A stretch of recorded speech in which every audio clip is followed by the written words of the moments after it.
Mr.A.'s thoughts. The screen is all messed up, and we're in the boxing rehab right here on the Double RT Boxing Show, talking that Golden Boy 413-19 card. Again, this is what we do. If you somehow stumbled upon this show and you're wondering what the hell you're looking at, what was that noise? What was that noise? It's the sound in your head. You're a boxing junkie. This is the Boxing Rehab, the Double RT Boxing Show, the Ready Talk Boxing Show. You're welcome here. Now, what we do here, we talk the best versus the best, 1 through 15. That's the lingo around here. They get themselves a title shot. Now, what we're doing on this Mr. A's thoughts, well, we're discussing the card to see who's the best promoter at the end of the year. Now, Golden Boy, as I said, was only televised, so it's top 3 usually for most cards. So usually it's the top 3. Even though one of the best fights on this card was the headliner for the prelims, Musina, our Chuli Musino, the WBO female flyweight female champ, whatever champ she was. That was a pretty good fight. She got rocked in the 9th round. She took it, but you know what? All I just said does not matter. It doesn't count for the card. It was a prelim headliner. The card itself consisted of Diego De La Hoya's return, Patrick Tierra taking on Mark. What was his name? Lozano. What was Lozano's first name? I don't know. And then the headliner, of course, of Munguia and Hogan. Commentators, the zone country commentators, the Latin snake, Chris, and forgot the other guy. They're growing on me. They're pretty consistent. They act somewhat realistic stuff. The tone of their voices doesn't quite gel for to the air for most people, but the content of their conversations it's definitely acceptable. It's acceptable, So their commentary, I find it to be pretty good. It's good because Mora, as a professional, he doesn't downplay like he was somebody bigger than what he was. He lets you know, like, hey, I made a career off that back foot, moving, pop shot and not get hit.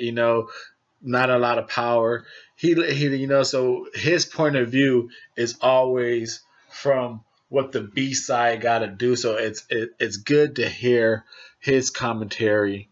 So, like for instance, for him, how he was talking for the Hogan movement, he thought this is brilliant. This is how I fought. My whole career was based on that strategy. This is excellent.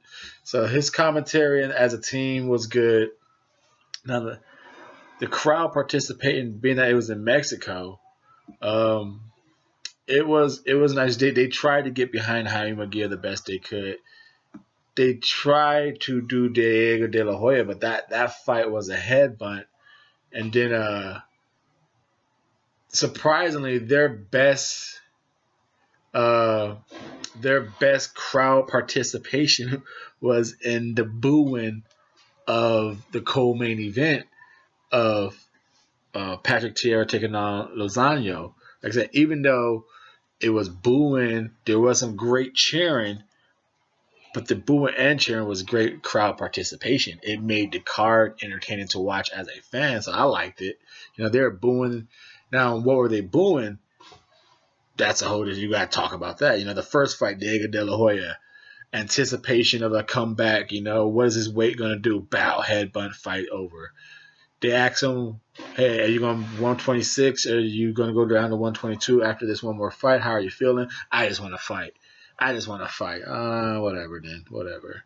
So that was a little, his comeback ended in the headbutt was a letdown. Then you got the WBO Latino champion, Patrick Tierra. Possible to talks. He can be Jaime Munguia's last 5th title defense before that team decides to move up. And he lays. It was a stinker. Considering, like I said, it sucks to say that cause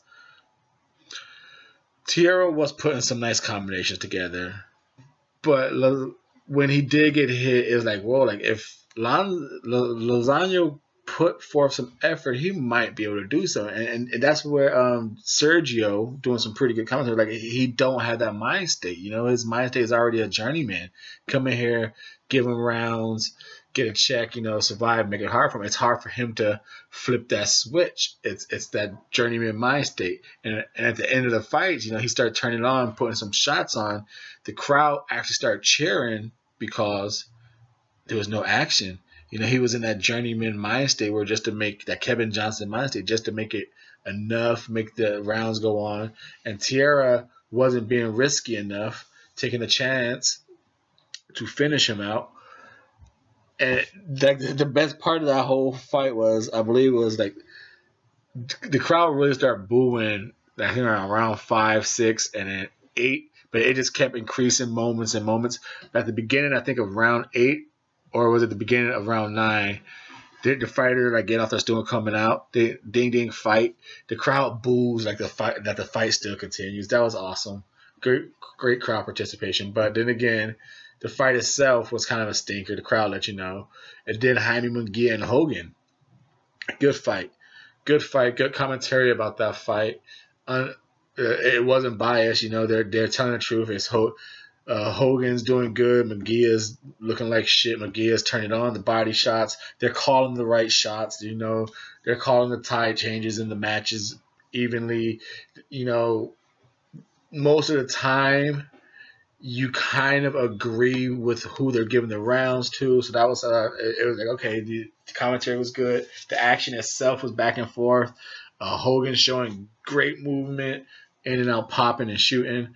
Jaime Munguia coming on strong with the body shot and the hooks. Then Hogan coming back with some straight rights and overhand rights. The crowd trying their best to cheer on their young Mexican countryman champion. Munguia comes back to win it. You know, it definitely wasn't a robbery. I don't want to see that around the internet. I haven't seen no one's nothing of these fights. Haven't been doing it.